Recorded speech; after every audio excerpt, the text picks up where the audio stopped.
chưa tôi chỉ tá lao nhiều chứ chó không mà vô phần cho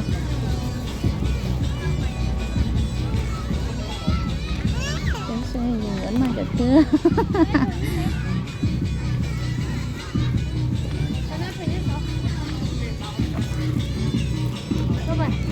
mấy thôi lỡ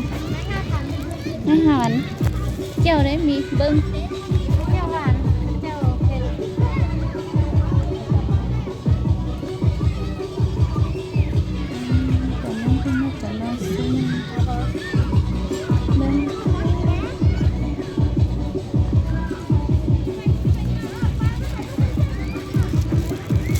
นี่เหรอนี่10,000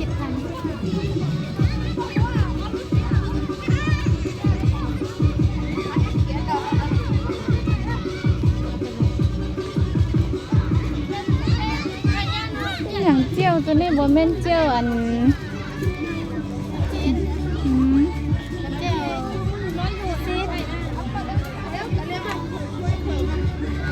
อันนั้นเนี่ยเขากินอยู่แต่ว่าเจียวตรงนั้นเนี่ยเขาบ่มัก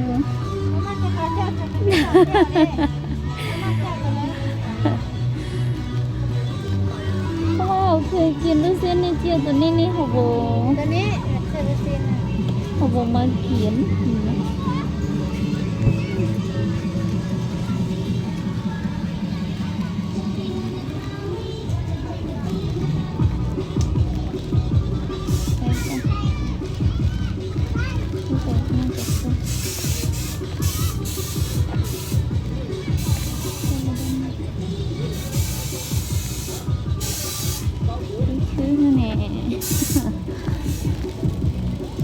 ยังไม่ได้เจออีกอย่างสิ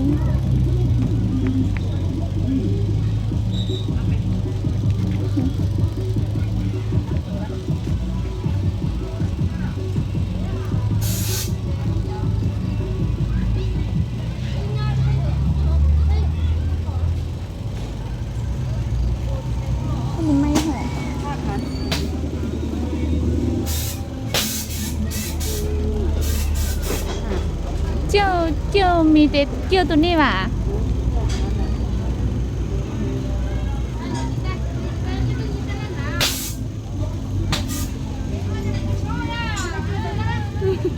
เจียวนะนะโอ้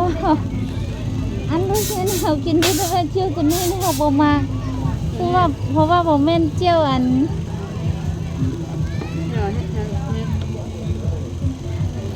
ตัวนี้บ่เผ็ดว่ะได้หมดเผ็ดเอาเผ็ดได้ถ้าเราอันเอาเผ็ดเนี่ยเอามาเผ็ดใช่ป่ะนั่นละ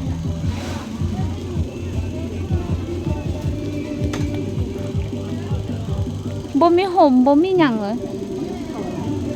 หอมมีว่ะ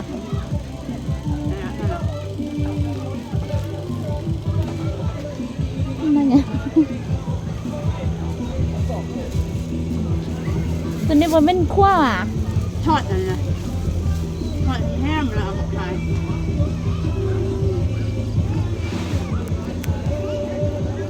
ตัวนี้ผมเป็นตัวขั้วนะยืนแล้วนะจืนยืนน้ำมันอะไรยืนแล้วนะ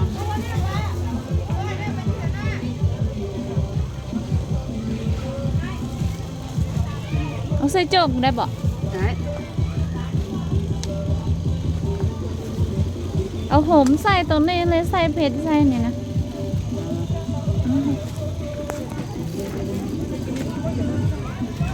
เชียว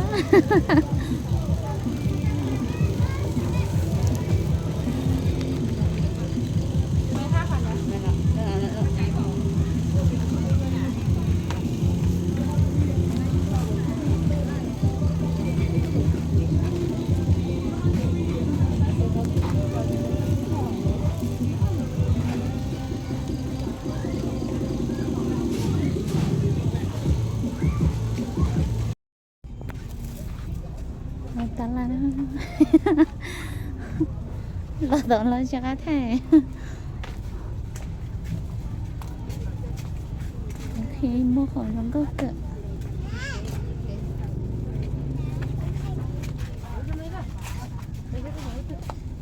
giờ cho anh thì lúc đó những cái lúc bên nhà rồi nhiều nó nhẹ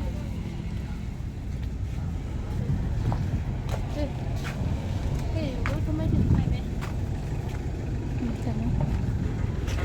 xã tầm giống gạo cơ đứa nó mà cứ chụp bài trái gì rồi đứa nó cứ chụp giống gạo cơ nó tôi này mình chỉ chạm mặt trẻ